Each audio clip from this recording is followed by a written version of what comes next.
안녕하세요. 가끔씩 와서 글을 읽어보는 30대 중반 직장인입니다. 제가 진짜 고민 끝에 이렇게 글을 올립니다. 욕하시지 마시고 들어주세요. 저는 대학 졸업 후 취직한 직장에서 어느 정도 안정된 직급에 올라 자리를 잡았고, 지금의 아내는 대학 졸업 후 제가 근무하는 직장 부서의 신입사원으로 입사를 했습니다. 눈에 띄게 단아하고 예뻤던 아내는 첫 회식 자리에서 한눈에 저를 사로잡았습니다. 계속되는 업무회로 간간히 마주치면서 직장 내에서 인기도 많고 배려심 많은 아내에게 호감을 갖게 되었고, 계속된 대시의 사내 커플로 발전하게 되었습니다. 연애를 시작하면서 저는 더욱더 아내와 결혼해야겠다는 생각이 커져갔습니다. 만나면 만날수록 아내의 청순한 외모와 착한 마음씨, 그리고 멋지고 당찬 모습에 반하였고 너무도 사랑했습니다. 그 뒤 지금은 결혼한 지 1년 정도 되었습니다. 제가 장모님을 처음 뵈던 날, 그러니까 아내의 본가에 결혼 허락받으러 인사를 갔습니다. 결혼 전에 장모님 장인어른을 뵈러 갔을 때만 해도 장모님에 대한 이런 감정은 전혀 없었습니다. 그 전까지 여러 번 아내로부터 장모님에 대해 이야기를 들어왔고 실제로도 그런 분이셨습니다. 나이에 비해 훨씬 동안인 얼굴에 20대에 가까운 완벽한 몸매, 그리고 눈가엔 항상 눈웃음이 끊이질 않았습니다.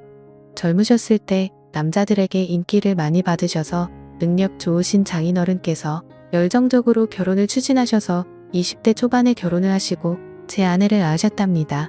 장모님께 한눈에 반한 장인어른이 장모님이 아니면 안 되겠다고 바로 장인어른의 본가에 인사를 시켰고, 장인어른은 더군다나 장모님 지인분들과도 충분히 깊은 관계에 있어서 만날 때마다 대놓고 결혼할 사이라고 양가에 이미 허락을 받았다면서 소문을 다 내셨다네요.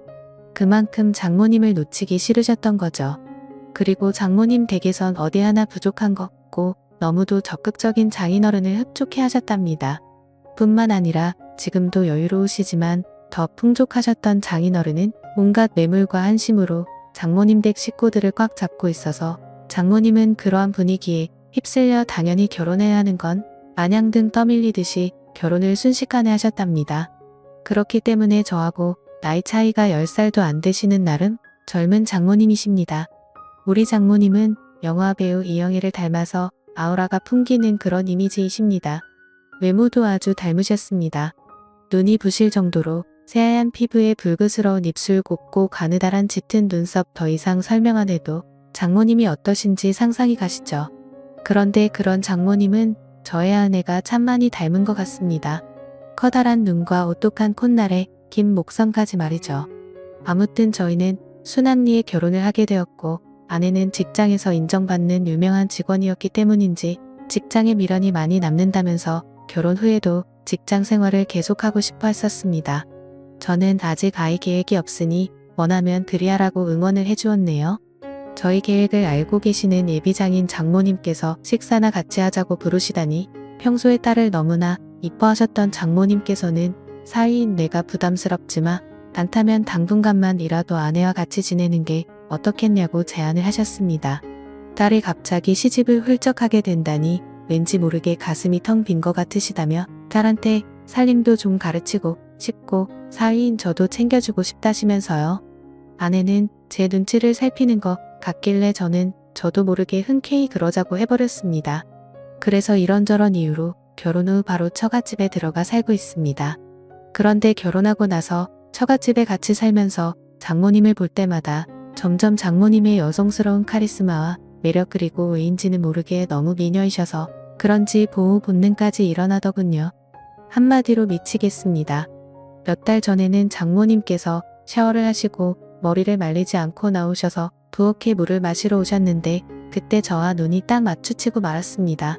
전 정말 말로 표현할 수 없는 감정을 느꼈습니다. 온몸이 찌릿하다고 해야 할까요? 저도 모르게 그 순간 장모님이 여자로 느껴졌습니다. 이러면 안 되는 거 알면서도 그때 그 모습이 자꾸 떠오르더라고요. 장모님께서는 음식 솜씨도 보통이 아닙니다. 나름 까다롭다는 제 입맛을 그냥 사로잡아 버리십니다. 먹다 보면 맛있다는 감탄사가 저절로 나오게 됩니다. 그래서 밥도 공기를 기본으로 해치우면 장모님께서는 그런 제가 너무 이쁘시다며 무척 흐뭇해 하시면서 먹고 싶은 게 있으면 언제든 말하라고 하십니다. 아침 식사를 거르기가 일쑤였던 저였는데 결혼 후인 지금은 결혼 전보다 일찍 일어나 말끔한 얼굴로 장모님이 차려주시는 밥을 챙겨 먹고 출근을 하고 저녁에는 친구들과의 술자리도 한두 개씩 빼가면서 신혼이라 일찍 들어가야 한다며 장모님과 저녁 식탁에 함께 앉기 위해 칼퇴근을 서둘렀습니다. 앞치마를 두른 장모님의 모습은 저의 심장을 너무나 뜨게 했기 때문입니다. 그러던 지난주 금요일 어느 때처럼 칼퇴근을 하고 집으로 돌아갔는데 장인어른과 제 아내는 약속이 있다고 하여 저는 장모님과 단둘이 식사를 하게 되었습니다. 장모님께서는 이미 제 퇴근 시간에 맞춰 저녁 준비를 다 끝내셨는지 이미 식탁에 반찬이 한가득 자리를 차지하고 있더군요. 마지막으로 장모님께서 찌개를 데우시는데 장모님 손가락에서 피가 나는 것 같더라고요.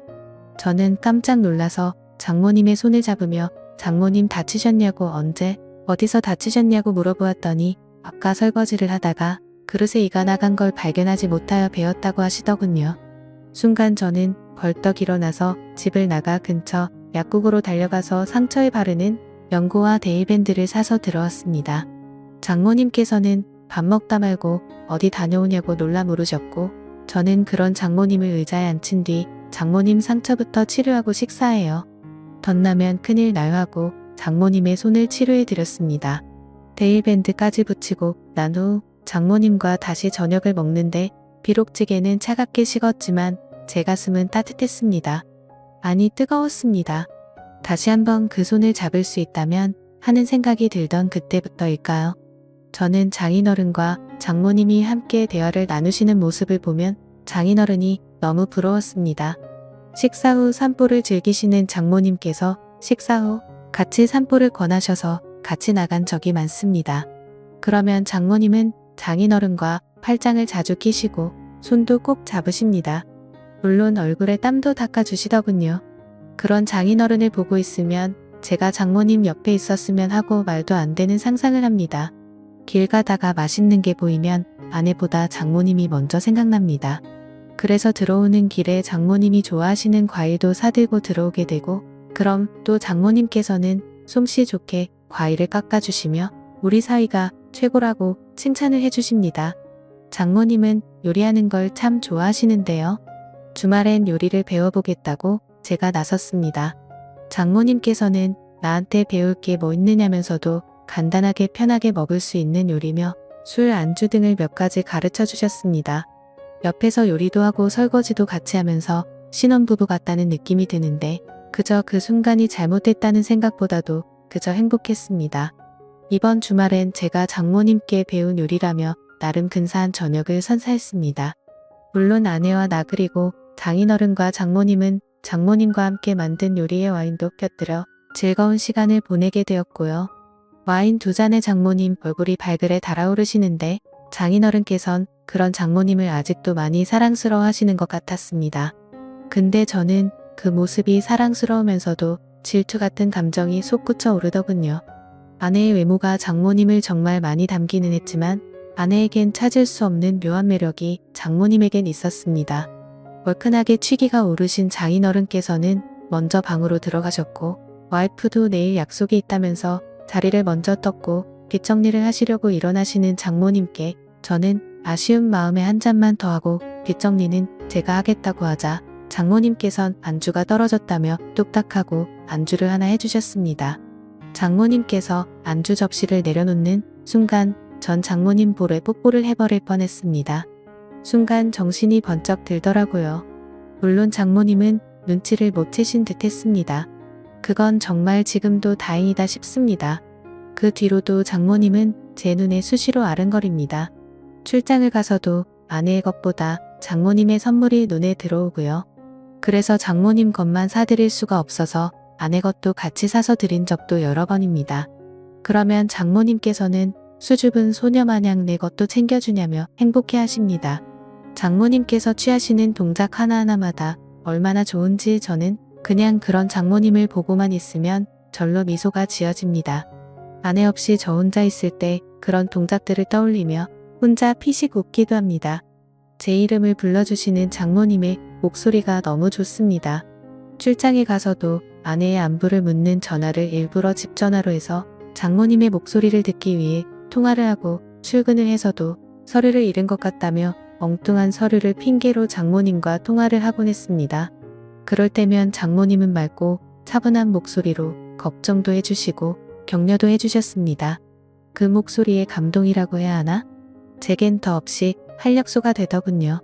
그렇다고 제 아내를 사랑하지 않는 건 아닙니다. 하지만 지금 제 눈동자 마음 머릿속은 아내보다 장모님이 더 많이 차지하고 계신 건 사실입니다. 욕먹을 것 같지만 더 솔직히 말하면 장모님과 제가 이런 관계로 얽히지 않았다면 좋았을 텐데라는 생각이 듭니다. 장모님의 남자가 되고 싶은 마음이 없지는 않습니다. 그런데 불가능한 건 압니다. 잘합니다. 독한 마음에 몇 개월 뒤에 분가를 할까 생각도 합니다만 그렇다고 지금의 제 마음이 사라질까요?